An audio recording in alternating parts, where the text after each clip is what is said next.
Menjelang perayaan Gawai Dayak yang hanya tinggal seminggu lagi, banyak majlis pergawai diadakan di seluruh negeri. Ia menjadi medan berkumpul masyarakat di sesuatu tempat dalam mengeratkan hubungan sesama sendiri. Malah, majlis pergawai kini menjadi landasan dalam mempertahankan adat budaya yang menjadi tradisi turun-temurun masyarakat Dayak. Sesebuah majlis peragawai tidak akan lengkap tanpa mengetengahkan budaya sesebuah kaum. Ini termasuk tarian tradisi seperti ngajat dari kaum Iban, pakaian tradisional dan adat tradisinya seperti upacara miring.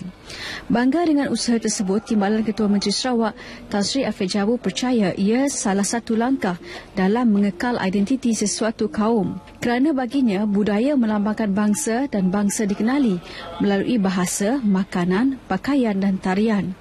Justru penting bagi masyarakat Dayak terutama dari kaum Iban terus mempertahankan budaya mereka dan beliau meletakkan tanggungjawab itu di bahu generasi muda yang menjadi penyambung warisan turun-temurun.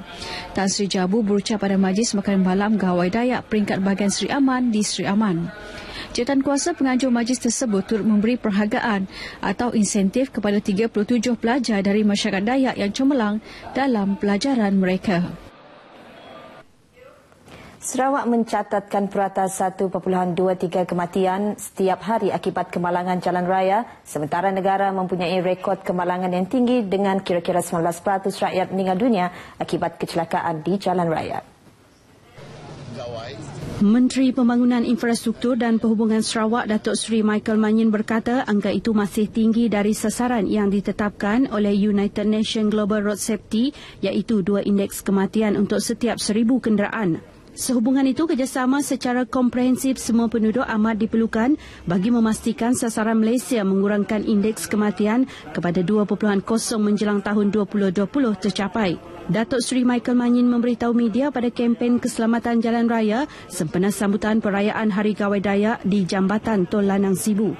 Jelasnya, keselamatan jalan raya adalah tanggungjawab bersama dan pengguna perlu lebih berdisiplin serta saling menghormati ketika di jalan raya. Katanya, berdasarkan kajian yang dijalankan, 65% kemalangan jalan raya berpunca adalah daripada kelalaian manusia. Sementara itu, berkaitan dengan pemansuhan tol Jambatan Lanang yang bermula semalam, Datuk Seri Michael berkata ia pastinya akan merancakkan lagi ekonomi masyarakat setempat. Usaha Jabatan Bomba dan Penyelamat Malaysia Sarawak dalam meningkatkan kesedaran terhadap kepentingan menjaga pilih bomba turut mendapat respon yang baik masyarakat umum. Terima kasih. Menurut Pengarah Jabatan Bomba dan Penyelamat Malaysia Negeri Sarawak, Nur Hisham Mohamad, ini terbukti dengan penurunan jumlah kecurian dan kerosakan pilih bomba di negeri ini sejak kebelakangan ini. Kalau kita ambil contohnya pada tahun 2011, kita merekodkan sebanyak 8,080 pilih bomba yang dirosakkan secara vandalism. Tahun lepas, kita rekodkan kenaikan apabila kita mula daftar sebanyak 9,000, tetapi tahun ini sepanjang tahun lepas dan program tahun ini menyusut kepada yang saya nyatakan tadi 6,597. Tambahnya, kebanyakan kes tersebut melibatkan kecurian pilih bomba yang kemudiannya dijual kepada kedai barangan lusuh. Justru kini jabatan itu sedang bekerja rapat dengan polis dalam membantras aktiviti menjual dan membeli barangan lusuh yang dicuri, khususnya di kedai-kedai barangan lusuh. Nur Hisham juga memberitahu pihaknya akan meneruskan program Firepoint, khususnya di kampung-kampung, bagi membolehkan mereka mengawal kebakaran sebelum pihak bomba sampai. Beliau memberitahu RTM ketika merasmikan program Komuniti Bomba bersama RTM di Kampung Segedup, Batu Kawah. Program anjuran jabatan itu dengan sokongan Jabatan Penyiaran Malaysia Sarawak itu bertujuan meningkatkan kesedaran masyarakat menerusi skim teman pilih bomba dan Firepoint. Sebanyak 25 alat pemadam api telah diserahkan kepada 5 buah kampung berhampiran, manakala seramai 11 penduduk dari kampung-kampung tersebut telah menerima sijil pelantikan teman pilih bomba. Sebelum itu, beliau juga telah merasmikan program yang sama di Kampung Sungai Laru, Tabuan Jaya, Kuching. Kementerian Perdagangan Dalam Negeri, Koperasi dan Kepenggunaan KPDNKK telah mengenal pasti sebanyak 14 jenis barangan bagi pelaksanaan skim kawalan harga musim perayaan sempena Gawai. Menurut Timbalan Ketua Cawangan KPDNKK Limbang, Abdul Aziz Malik, skim akan dikuatkuasa bermula hari ini sehingga 10 Jun 2015. Katanya skim dilaksanakan supaya pengguna dapat memperolehi barangan perlu musim perayaan pada harga berpatutan dan menyekat daripada peningkatan harga yang melampau. Antara senarai barangan SKHMP Gawai tahun ini termasuk ayam hidup, ayam standard, telur ayam grade A, kubis bulat import, bawang merah kecil, bawang putih dan daging babi. Aziz memberitahu demikian selepas membuat pemeriksaan bagi pelaksanaan skim itu di Pasar Tamu Limbang. Beliau turut menyeru para peniaga, khususnya di daerah Limbang, supaya mematuhi skim itu dengan menjual barangan harga terkawal tidak melebihi harga maksimum yang telah ditetapkan kerajaan dan meletakkan tanda harga khas berwarna merah jambu bagi membezakan dengan barangan lain.